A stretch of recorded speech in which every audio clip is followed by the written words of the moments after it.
This is Mark Bell from supertraining.tv. Super Training Gym, the strongest gym in the West. Here we are doing some floor presses. Floor presses are a great exercise to help increase your lockout, increase the strength and size of your triceps. People are always asking the question, hey, how much you bench? Or how do I increase my bench press? Well, the answer is right here. This is the secret. The floor press is a great exercise. You got to go from a stopping position at the bottom where you're slightly resting your triceps on the ground, and then you got to press hard throughout the full range of motion of the lift.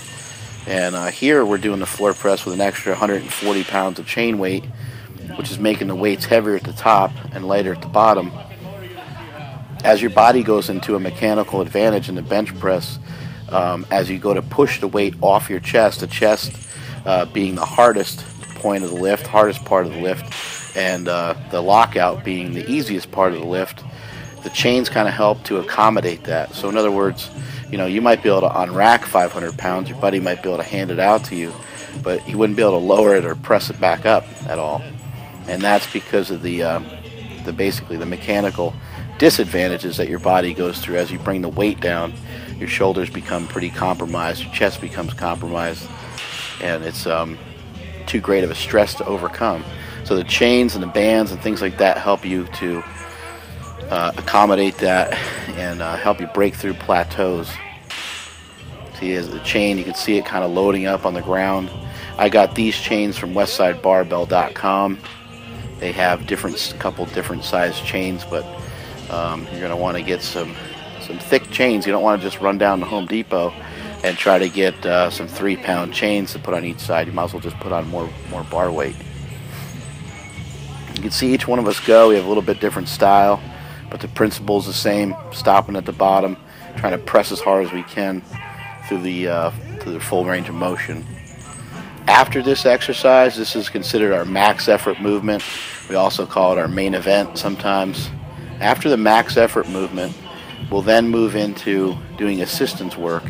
And on this day, I did dumbbell presses. I did one bullshit warm-up set, and I followed that up with one heavy set. I did 125-pound dumbbell, or maybe it's a 115-pound dumbbell, I think is what we have. We have heavier dumbbells, but they're kind of all busted and gangstered out. So this is a 500-pound floor press right here with the additional 140 pounds of chains. So it's well over 600 pounds at the top of that lift. But anyway, back to the assistance work. I did a dumbbell incline bench press with 115-pound dumbbells. I think I did around 30 reps or so. So I'm going to have to look into getting some heavier dumbbells. And after that, I finished with some kettlebell overhead presses and some tricep push downs and then some lat pull downs. All very simple exercises that most of you can perform in any commercial gym or in any type of gym, really. Here's Juan going. You can see he's got the Sling Shot on now. Sling Shot helps protect your shoulders, helps you overload, allows you to handle more weight. So Juan is getting a little bit more volume in for the day, getting a couple more sets for the day with the Sling Shot on. Here's myself going with the reactive Sling Shot on from howmuchyoubench.net. And I squeak out a 545 bench with 140 pounds of chains, even though I cheated and lifted my hips up. That was a crazy looking lift. Wasn't very good, but still made it nonetheless. Now here's Robot. Here's his assistance work. He just lowered the weight, stayed with the same exercise, and did some repetitions with a closer grip. And you can see how effective this is for him because his triceps are going absolutely crazy. He tried the Mark Bell hip hump move and it didn't work. Here I go again, just messing around with the original Sling Shot. Wanted to try to get a set in with that as well and see what that felt like as opposed to the other one. And I did 500 there for a double. Arms are getting tired, getting pretty grizzled at this point in the workout.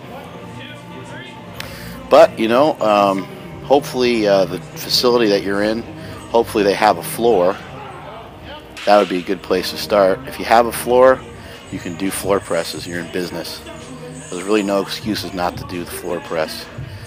Here's Robot finishing up some tricep torture. This message will self-destruct. May all your shits be tapered. And that's it from supertraining.tv.